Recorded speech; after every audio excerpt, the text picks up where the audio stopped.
Hello दोस्तों, स्वागत है आप सभी का एग्जाम बी में। सो गाइस, बहुत से बच्चे ना CHSL 2024 का वेट कर रहे थे क्योंकि 12th पास की भर्ती है ना ये, तो बहुत से लोग भरते हैं इसको। और मेरा भी अगर मैं बोलूँ तो मेरा सबसे पहला फॉर्म यही था। हालांकि इससे पहले मैंने SSC GD भरा था, लेकिन वो मेरे से नहीं निकला था। बट ये मेरा पहला फॉर्म था ऑफिशियली। जब मैं पढ़ाई लिखाई करने के बाद मुझे पता चला कि पहली बार SSC क्या होता है, तो अमूमन बच्चों का यह रहता है, जब वो 12th पास कर रहे थे तो उनको घर से बोलते कि भाई CHSL SSC का कोई फॉर्म भर लो, SSC पता कर लो, SSC क्या होता है, ये सब बोल के। तो ये पहला फॉर्म होता है। बच्चे ज़्यादातर अक्सर इस चीज़ को भरते हैं। इसमें क्या क्या होता है? LDC होता है भाई। ओके, यहाँ पे आपका JSA होता है। हालांकि ये दोनों एक ही होता है, ये चीज़ को आप ध्यान देना। डाटा एंट्री ऑपरेटर सबसे अच्छी बेस्ट जॉब है, लेवल 4-5 तक की जॉब आ जाती है इसमें। 12th पास मांगते हैं बस। टोटल वैकेंसी 3712 है, जो कि अप्रॉक्स है अभी। ओके, पूरी की पूरी जानकारी दूंगा मैं आप लोगों को। पूरा का पूरा वीडियो देखोगे तो आप लोग को यहाँ पे समझ में आ जाएगा कि भाई CHSL होता क्या है। ओके, 8 अप्रैल से भरना चालू करोगे और 7 मई तक आप फॉर्म भर पाओगे। लास्ट डेट क्या है? 7 मई है। और 23 यानी कि 11 बजे तक फॉर्म भर लेना भाई। ओके, अब यहाँ पे आया आपका लास्ट डेट। फी पेमेंट अगर आपने 1-2 जो रजिस्ट्रेशन जब इसमें करना है सब कर लिया होगा, तो ये आपका 8 तारीख आपको एक दिन का और मिलेगा। कुछ गलती कर दी है अगर आपने फॉर्म में, आपको बाद में पता चला, आपने एप्लीकेशन फॉर्म देखा, तो अगर आप उसमें एडिट करना चाहते हो तो 10 तारीख को विंडो खुलेगी। ओके, 10 मई को, 10 से 11 मई समथिंग यहाँ पे चार्ज लगेगा आपका। वो आप चार्ज देकर आप दोबारा से एडिट कर सकते हो। कंप्यूटर बेस्ड एग्जामिनेशन जून जुलाई बोला है। मैं आपको डेट बता देता हूँ कब है। टीयर 2 की डेट अभी नहीं आएगी, टीयर 2 की डेट बाद में आएगी। टीयर 1 की डेट क्या है? 1 2 3 4 5 8 9 10 11 और 12 जुलाई। समझ में आ गया? तो ये आप ध्यान देना, इसमें आपका एग्जाम होगा। ये आपकी एग्जाम डेट है। कौन कौन सी पोस्ट होती है? LDC और JSA, junior secretariat assistant, lower division clerk. Okay, ये होता है। पे लेवल 2 होता है भाई, तो कम से कम आप 30 से 32 हज़ार आपके पास सैलरी आ जाएगी in hand. Data entry operator पे लेवल देख रहे हो आप? 4। कितना सही पे लेवल है। सेंट्रल गवर्नमेंट का पे लेवल 4-5 बहुत बढ़िया होता है। आप समथिंग 40 से 50 हज़ार आप क्या कर लोगे, इन हैंड आपको मिल जाएगी। ये भी आपका वही data entry operator grade A। 12 पास मांगा होता है। 3712 वैकेंसीज हैं, जो कि अभी इसमें क्या है, अप्रॉक्स हैं। अब यहाँ पे देखो, आपकी एज कितनी होनी चाहिए? 18 से 27 आपकी एज होनी चाहिए।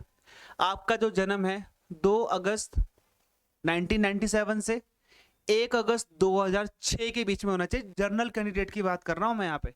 ओके, और आपकी जो डेट है, एज क्रूशियल एज की जो डेट है वो कब से मानी जाएगी? 1 अगस्त 2024 से आपकी डेट ऑफ बर्थ को कैलकुलेट करा जाएगा।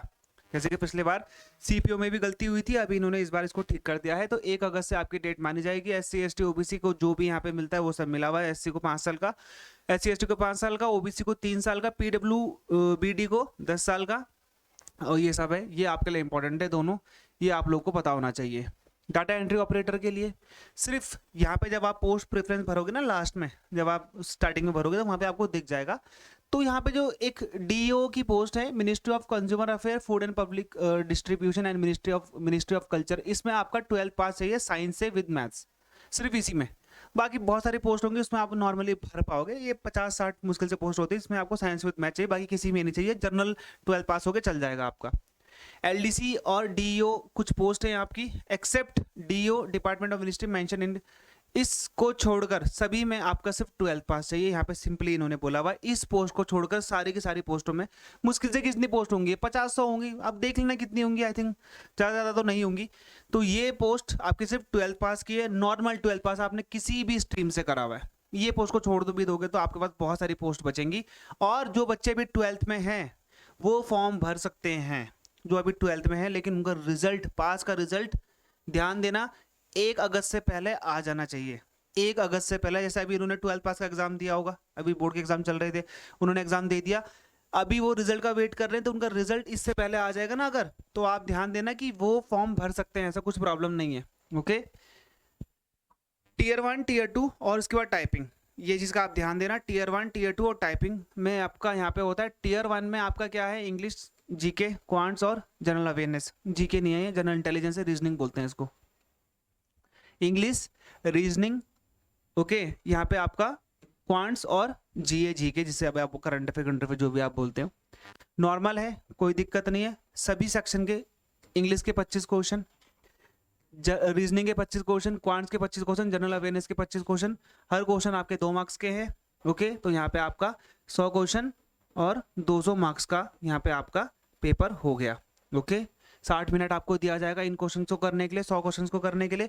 1/4 नेगेटिव मार्किंग है, ये चीज़ भी आप यहाँ पे ध्यान देना। अब होगा आपका टीयर 2। टीयर 2 को समझना थोड़ा विकट कार्य है इसमें।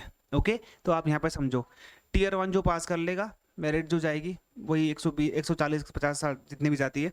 उसके बाद यहाँ पे आपका 2 सेशन में होगा, ध्यान देना। सेशन 1 सबसे इंपॉर्टेंट है। सेशन 1 में 3 सेक्शन होंगे, एक ही बार में पेपर होगा। ये 2 घंटे 15 मिनट का आपका ये पेपर होगा।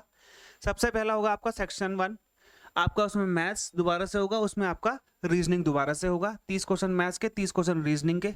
ओके, हर क्वेश्चन 3 नंबर का होगा। 1/3 नेगेटिव मार्किंग है। ओके, इसमें 1/4 थी, इसमें 1/3 है। सेक्शन 2 होगा, इसी के बाद जस्ट खत्म होके ये शुरू हो जाएगा। इसमें इंग्लिश और इसमें जीए। इस कंपोजिट के लिए भी आपको, इसके लिए भी 1 घंटा, इसके लिए भी 1 घंटा पेपर होगा, बीच में कोई गैप नहीं है। ओके, इंग्लिश के 40 क्वेश्चन आएंगे, इंग्लिश आपके लिए बहुत इंपॉर्टेंट है। जीए के 20 क्वेश्चन आएंगे। तो यहाँ पर आपका कितना हो गया, 180 और 180, है ना। 360 का तो ये पेपर हो गया। फिर आपका जस्ट इसके खत्म होने के बाद आपका ये मॉड्यूल 3 आ जाएगा। कंप्यूटर के 15 क्वेश्चन आते हैं, ज़्यादा हार्ड नहीं आते, नॉर्मली आते हैं। इसको सिर्फ पास करना होता है, क्वालिफाई। ये 15 मिनट का होता है, ये आपके 15 क्वेश्चन करने के लिए सिर्फ क्वालिफाई इन नेचर है आपका। ये सबसे इंपॉर्टेंट है, इसी से आपका मेरिट बन जाएगा। और लास्ट में अब आपका जब ये हो गया, फिर आपका यहाँ पे आपका क्या होता है, ये आपका होगा यहाँ पे टाइपिंग टेस्ट। इन सभी के बाद, टेस्ट के बाद आपका यहाँ पे टाइपिंग टेस्ट होता है। ओके, डाटा एंट्री वालों को डाटा एंट्री टेस्ट होता है, टाइपिंग वालों के लिए डाटा, जैसे देखो जो इसमें स्किल टेस्ट है वो डीईओ का होगा, डाटा एंट्री ऑपरेटर का। टाइपिंग टेस्ट आपका इसमें एलडीसी और आपका जेएसए का होगा। तो ध्यान देना, सारी की सारी पोस्टों के लिए आपको टाइपिंग देना बहुत ज़रूरी है। CHSL में आपको टाइपिंग करनी ही पड़ेगी, चाहे कुछ भी हो जाए। टाइपिंग है सारी की सारी पोस्ट के लिए।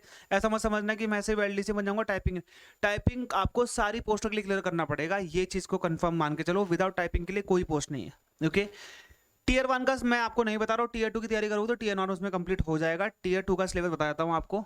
नंबर सिस्टम, वही आपका एवरेज, ठीक है, percentage ratio, partnership, mixer and ligation, time and distance, time and work, profit and loss, fundamental, और जिसे हम अर्थमेटिक बोलते हैं। एलजेब्रा भी आएगा, ज्योमेट्री भी आएगी, मेंसुरेशन, ट्रायंगल ट्रायंगल पढ़ लेना, ठीक है, 3D 2D पढ़ लेना। ट्रिग्नोमेट्री भी अच्छी खासी आ जाती है, इसमें एक क्वेश्चन आता है ट्रिग्नोमेट्री का। स्टैटिस्टिक्स एंड प्रोबेबिलिटी भी बहुत, मतलब ज़्यादा तो हार्ड नहीं आती, लेकिन सिंपल आता है। पाई चार्ट आप कर लोगे और बार डायग्राम भी आप कर लोगे। पॉलीगन वॉलीगन पढ़ लेना इसमें। ओके, रीजनिंग में ज़्यादा हार्ड नहीं होती, एनालॉगी हो गया, सिंबलिक ऑपरेशन हो गया। Okay, number analogy, trend, figure analogy, space orientation, semantic classification, Venn diagram, number classification, figure classification. अगर आप PYQ देख लोगे, इसका मैंने डाल रखा है PYQ नीचे, वहाँ पे आप देख लेना, ठीक है। ये हो गया आपका इंग्लिश लैंग्वेज। इंग्लिश में भी सेम वही है, synonym, antonyms, vocabulary, grammar, error detection, ठीक है। एक पैराग्राफ आएगा 5 नंबर का, उसके बीच में आपको लिखना है क्लोज टेस्ट, जिसको हम लोग बोलते हैं। Okay, sentence improvement, one word substitution, phrasal verbs आएगा एक। ओके, और फिंगर ब्लैंक्स आएंगे 2-3, और यहाँ पे आपका इडियम्स आएंगे, एक ही आता है बेसिकली। ओके, क्लोज टेस्ट हो गया। कॉम्प्रिहेंशन भी आता है एक। एक्टिव पैसिव वॉइस का एक क्वेश्चन आ जाएगा। होमोनिम्स का एक क्वेश्चन आ सकता है। मिसस्पेल्ड वर्ड का भी एक क्वेश्चन आएगा। ओके, जनरल अवेयरनेस में अब मैं क्या बताऊँ, जनरल अवेयरनेस में आपको हिस्ट्री, ज्योग्राफी, पॉलिटी, वर्ल्ड की मत पढ़ना, इसमें सिर्फ इंडिया की, ठीक है। पॉलिटी हो गया। साइंस में फिजिक्स, केमिस्ट्री, बायो पढ़ लेना। एनवायरमेंटल स्टडीज ज़्यादा डीपली मत पढ़ना, नॉर्मल पढ़ लेना। कौन कौन से एक्ट कब कब आए थे, वो एक्ट आपके हिसाब से करोगे तो आपका कंप्लीट हो जाएगा। करंट अफेयर लास्ट 8 मंथ का तो कर लेना। और ऑस्कर मिला है, ध्यान देना, ऑस्कर मत छोड़ना, जैसे हम एकेडमी अवार्ड्स बोलते हैं। और आपने नोबेल प्राइज नहीं छोड़ने, एक क्वेश्चन 100% आएगा इसमें से। और स्टेट से रिलेटेड क्वेश्चन भी आते हैं, किसी स्टेट में ये हुआ, किसी स्टेट में हुआ, ये क्वेश्चन आता है।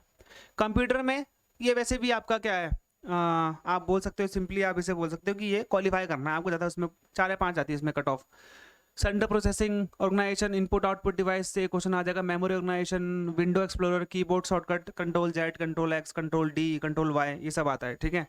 Software, window operation system, window में क्या क्या होती है, Microsoft, MS Excel, PowerPoint. MS Excel का आपसे एक्सटेंशन पूछ देगा, तो XLSX, ठीक है, तो ये आता है। पावर पॉइंट का PPTX हो गया। Internet, email, web browsing, SMTP का फुल फॉर्म पूछ देगा, एचटीटीपी का फुल फॉर्म पूछ देगा, ये सभी आता है, नॉर्मल आता है। ये मैं आपको पेपर दूंगा तब आप समझ लोगे कि पेपर में क्या क्या आता है। पेपर में आप देख लेना, मैं आपको पेपर ही प्रोवाइड करा दूंगा। Basic of networking, cyber security से आपको सिंपली क्या करता है वो, कि आपको जैसे यहाँ पे मैं बताता हूँ, यहाँ पे लिखा है नॉर्टन, ठीक है, कैस्पर इसका है,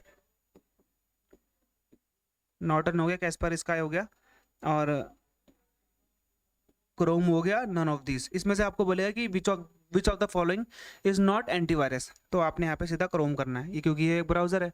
सिंपली आपसे बोलेगा कि जो आपके ये होते हैं एंटीवायरस, ये कौन से सॉफ्टवेयर होते हैं, तो यूटिलिटी सॉफ्टवेयर होते हैं, ठीक है। आपसे यहाँ पे सिंपली पूछेगा कि आपने यहाँ पे क्या क्या करना है, कैसे कैसे करना है, वो सब चीज़ें, मतलब कि आपसे सिंपली यहाँ पे पूछ सकता है कि इसमें से कौन सा ओपन सोर्स ऑपरेटिंग सिस्टम है, ठीक है, ये सब आपसे पूछा जाएगा। हमारे द्वारा एसएससी का सुपर पैक दिया जाता है, बहुत ही अफोर्डेबल प्राइस में मिलता है, उसमें ऐसा कुछ है नहीं जो आपको बिल्कुल डिफरेंट लगेगा। आप उसमें अच्छे तैयारी कर सकते हो, सारे के सारे पेपर मिलेंगे, डाउनलोडेबल है, डाउनलोड कर सकते हो। कोई भी पेपर अब तक जितने भी हुए हैं सारे के सारे, चाहे आईबी का हो, चाहे एसएससी का हो, चाहे कोई भी डीडीए का भी एग्जाम है, आपको सारे के पेपर ओरिजिनल पेपर्स मिलेंगे आपको, ठीक है। ये है मंथली टेस्ट होगा, रिकॉर्डेड वीडियोस मिलेंगे आपको, लाइव क्लासेस नहीं है उसमें, पीडीएफ नोट्स हैं जिसे आप डाउनलोड कर सकते हो। बुक्स भी हमारे द्वारा मिलेंगे, ऑनलाइन ई बुक है, वहीं पर आप जाके उसे पढ़ सकते हो। एग्जाम के पेपर्स मिलेंगे, टेलीग्राम ग्रुप में आप डायरेक्टली मुझसे बात कर पाओगे, लिंक नीचे है, आप जाके ज्वाइन कर सकते हो। और अगर आपको CHSL 2024 की तैयारी करनी है तो आपको 2023 का पेपर देखना होगा, तो लिंक नीचे है टेलीग्राम का, जाके ज्वाइन करो, वहाँ पे आपको टेलीग्राम में सारे के सारे पेपर मिल जाएंगे। मैं अभी थोड़ी देर में वहाँ पे डाल दूंगा इस वीडियो के बाद, जब तक आप देखोगे वीडियो तब तक आपको वो मिल जाएगा। टेलीग्राम है आई एग्जाम भी GK, वहाँ पे जाकर आपको मिल जाएगा। मेरी पर्सनल ID भी मिल जाएगी आपको, इसमें आप मुझसे क्वेश्चन पूछ सकते हो, मैं रिप्लाई करने की कोशिश पूरी करूँगा। ओके, तो ये सब चीज़ें हैं। और हमारा एप्लीकेशन है, उसको भी ज्वाइन करो, ठीक है, डाउनलोड करो, बहुत फ़ायदे की चीज़ है आपके लिए। डेली क्विजेस होते हैं उसमें, लाइव क्लासेस आप दे पाओगे अगर आप कोर्सेज लेते हो। अगर आप कोर्स नहीं भी लेते तो बहुत, फिर भी आपके लिए बहुत सारी चीज़ें ऐसी है जो आपके काम की है, ठीक है। मिलते हैं हमारे अगले वीडियो में, तब तक के लिए गुड बाय एंड जय हिंद। फिर भी कोई क्वेश्चन होगा तो मुझे कमेंट में लिख देना, मैं रिप्लाई करने की कोशिश ज़रूर करूँगा। जय हिंद।